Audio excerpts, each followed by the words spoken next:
Hey Rob, Saudi Arabia has just dramatically reined in the religious police. Oh, I'm sure that'll last. Hey Rob, Saudi Arabia has changed the female guardianship laws.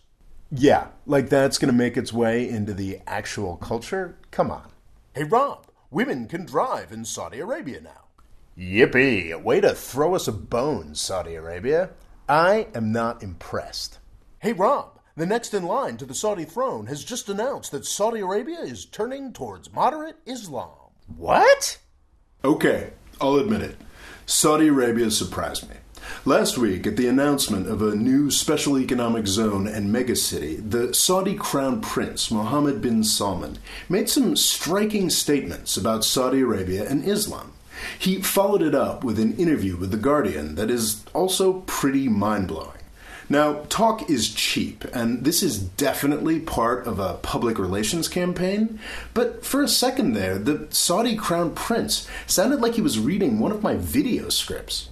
There are a couple passages from the Guardian interview that are worth looking at in detail. What happened in the last 30 years is not Saudi Arabia. What happened in the region in the last 30 years is not the Middle East. After the Iranian Revolution in 1979, people wanted to copy this model in different countries. One of them is Saudi Arabia.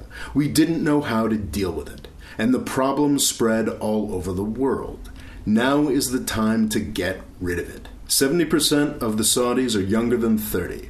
Honestly, we won't waste 30 years of our life combating extremist thoughts. We will destroy them now and immediately.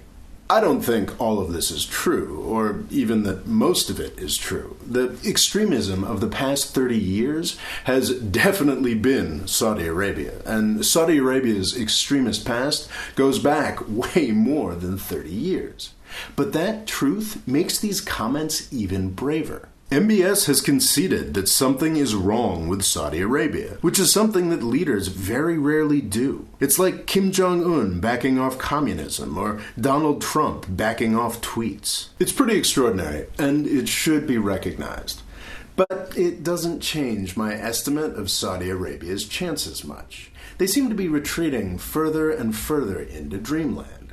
Consider the announcement of NEOM, the new special economic zone from last week. Here we see the birth of NEOM, the world's most ambitious project, a destination of the future, a vision that is becoming reality. We see a chance to design a better way of life with a blueprint for sustainable living. It's supposed to cost $500 billion. That's a larger amount than all of the foreign reserves Saudi Arabia has left. It's telling that at the new economic zone's announcement, MBS sat himself next to Christine Lagarde, the head of the International Monetary Fund. Saudi Arabia expects the rest of the world to pay for their transformation. This supposed turn against Saudi radicalism is part of a massive and successful public relations push. It's certainly gotten Saudi Arabia's story out there. I highly doubt it will drive real investment.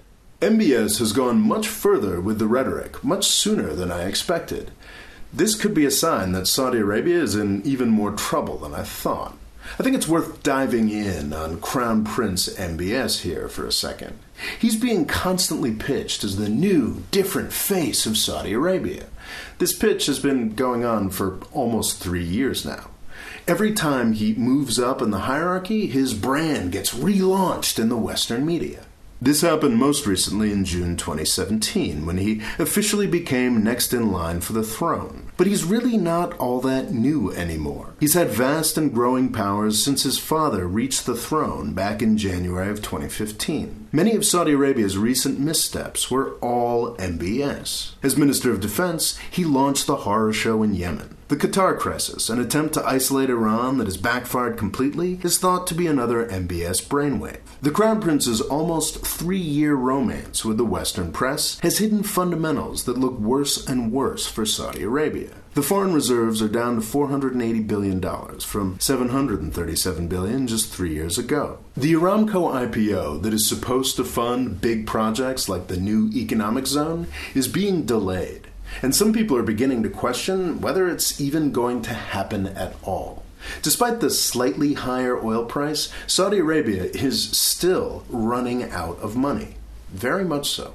The moves toward moderation mentioned at the beginning of the video are all great. but they seem more like desperation to me than progress. And it's not at all clear what the Crown Prince's people think of all this. The chances of a backlash are high, and passed-over princes like Mohammed bin Nayef are waiting in the wings for MBS to fail. For now, though, I do have to say that I think more highly of MBS than I did last week. He has surprised me, and he's definitely earned his spot in history. But it may not be the spot in history he thinks it is. Thanks for watching. Please subscribe. And if you'd like to help me make more videos like this one, please consider looking into my crowdfunding thing at the Patreon link here. Thanks.